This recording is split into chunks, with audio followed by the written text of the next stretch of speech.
ದ್ವೇಷ ದೂರ ಇಡಬೇಕು, ಪ್ರೀತಿ ನೆನಪಲ್ಲಿ ಇಟ್ಕೋಬೇಕು. ಯಾವುದೋ ಒಂದು ಸಮಯದಲ್ಲಿ ಜಗಳ ಆಗಿರ್ತದೆ, ಅದನ್ನ ಸದಾ ಜ್ಞಾಪಕ ಇಟ್ಕೋಬಾರದು. ಪ್ರೀತಿ ತೋರಿರ್ತಾರಲ್ಲ ಅದನ್ನ ಜ್ಞಾಪಕ ಇಟ್ಕೋಬೇಕು. ಒಡೆದಾಡಿ ಕಡ್ದಾಡಿ ಕೋರ್ಟು ಕಚೇರಿ ಮೆಟ್ಲತ್ತದ ಅಣ್ಣ ತಮ್ದಿರ್ಬೇಕಾದ್ರೆ ಸರ್ ಮಾಡ್ಬೋದು. ಈ ವಾರ ಗಿತ್ತಿರು ಅಂತ ಕುಣ್ಸೋದೇ ಬಲ್ ಕಷ್ಟ ಆಗಿರೋದು. ಈಗ ಹಠ ಅವ್ರದ್ದು. ಯಾರೋ ಕಂಸಾಗರದವರು ಜಗಳ ಆಡ್ಬಿಟ್ರು, ಅಣ್ಣ ತಮ್ಮಂದ್ರು ಯಾವುದೋ ಭೂಮಿ ಮಾತಿಗೆ ಜಗಳ ಆಡಿದ್ರು, ಹೊಡೆದಾಡಿದ್ರು, ಬಡದಾಡಿದ್ರು, ಕೋರ್ಟ್ಗೆಲ್ಲ ಹೊರಟೋಗ್ಬಿಟ್ರು. ಕನಕಪುರ ಕೋರ್ಟ್ ಆಯ್ತು, ರಾಮನಗರ ಕೋರ್ಟ್ ಎಲ್ಲ ಆಯ್ತು, ಎಲ್ಲ ಆದ್ಮೇಲೆಲ್ಲ ಮುಗೀತು, ರಾಜಿ ಆಯ್ತು, ವಾಪಸ್ ಬಂದ್ರು. 20 ವರ್ಷ ಅಣ್ಣ ತಮ್ಮ ಮಾತೇ ಆಡಿಲ್ಲ.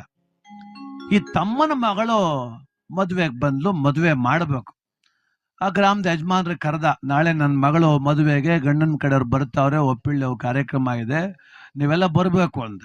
ಆ ಊರ ಯಜಮಾನ ಜ್ಞಾನಿ, ಬಾಪ ಇಲ್ಲಿ ನಮ್ಮನ್ನ ಕರಿತೀಯಲ್ಲೋ, ನಿಮ್ಮ ಅಣ್ಣನ ಕರಿಬೇಕಲ್ವಾ ಅಂದ್ರು.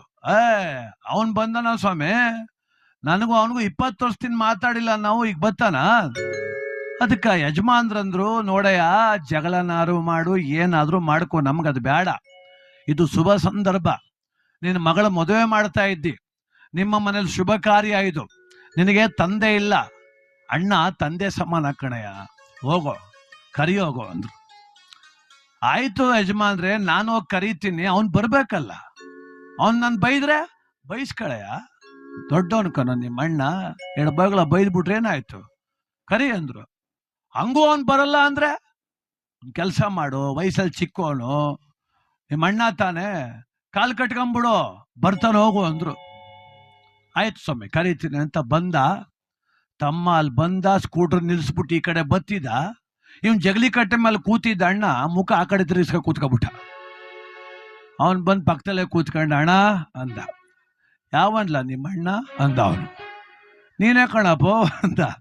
ನಾನು, ಲೇ ನಿಮ್ಮ ಅಣ್ಣ ಸತ್ 20 ವರ್ಷ ಆಯ್ತು, ಮನ್ಗೋಗಲ್ಲೋ ಎದ್ದು, ಅವತ್ತು ಮಚ್ ತಗೊಂಡ್ ಕಡಿಗೆ ಬಂದಿದೆ, ಅದ್ಯಾರೋ ನನ್ನ ಮಕ್ಳಲ್ಲಿ ಹಂಗೆ ಕರ್ಕೊಂಡು ಕನಪುರ ಕೊಡ್ತಾ ಮೀಸೆ ತಿರುಗ್ತಿದ್ದೆ, ನಾನು ಯಾಕೆ ಬರ್ಲಿ, ಹೋಗೋ ನನ್ನ ಯಾಕೆ ಮಾತಾಡ್ಸ್ತೀಯ ಅಂದ. ಅದಕ್ಕೆ ತಮ್ಮ ಅಂದ, ಅಣ್ಣ ಅದೇನೋ ಕೆಟ್ಟಗಳಿಗೆ ಬಿಡು, ನಾನು ಏನು ಬೇಕಂತ ನಿನ್ಗೆ ಒಡಿಗೆ ಬರಲಿಲ್ಲ, ನೀನು ಬೇಕಂತ ನಂಗೆ ಒಡಿಗೆ ಬರಲಿಲ್ಲ, ನಮ್ಮಿಬ್ರು ಸಮಯ ಕೆಟ್ಟೋಗಿತ್ತು, ಈಗ ಅವೆಲ್ಲ ಬೇಡ, ಈಗ ಮಗಳ ಮದುವೆ ಕಣೋ, ಗಂಡನ ಕಡೆಯವ್ರು ಬರ್ತಾವ್ರು ನಾಳೆ, ನೀನು ಇರ್ಬೇಕಲ್ವ ಮನೆ ಹತ್ರ, ಬಾ ಅಂದ. ಯಾವ ಮದುವೆಗೂ ನಾ ಬರಲ್ಲ, ಹೋಗಿ ಕೆಲಸ ನೋಡು ಅಂದ. ಅಣ್ಣ ಹಂಗೆ ಅನ್ಬೇಡ ನೀನು, ನನಗೆ ಅಪ್ಪ ಅಂತೂ ಇಲ್ಲ, ನೀನೇ ಅಪ್ಪ ಇದ್ದಂಗೆ ತಾನೆ, ನೀನೇ ಮುಂದೆ ನಿಂತು ಮಾಡ್ಬೇಕಾದ ಕಾರ್ಯ, ಬಾ ಜೊತೆಲೆ ಅಂದ. ನಾ ಬರಲ್ಲ ಅಂದ್ರೆ ಬರಲ್ಲ ಎದಾಗ ಅಂದ ಅವನು. ಅವ್ರು ಹೇಳ್ಕೊಟ್ಟಿದ್ದಲ್ಲ ಯಜಮಾನ್ರು, ಕಾಲು ಕಟ್ಕೊಂಬಿಡು ಬತ್ತಾನೆ ಅಂತ. ಆ ತಮ್ಮ ದಡ್ಡನ ಕೆಳಗೆ ಕೂತ, ಅಣ್ಣನ 2 ಕಾಲು ತಪ್ಕೊಂಬಿಟ್ಟ. ಅಣ್ಣ ನಂದೇ ತಪ್ಪು ಕಣೋ, ನಂದೇ ತಪ್ಪಾಯ್ತು, ನಿನ್ ಮೇಲೆ ಕೈ ಮಾಡೋಕೆ ಬರಬಾರ್ದಾಗಿತ್ತು, ನನ್ನ ಕ್ಷಮಿಸ್ಬಿಡು.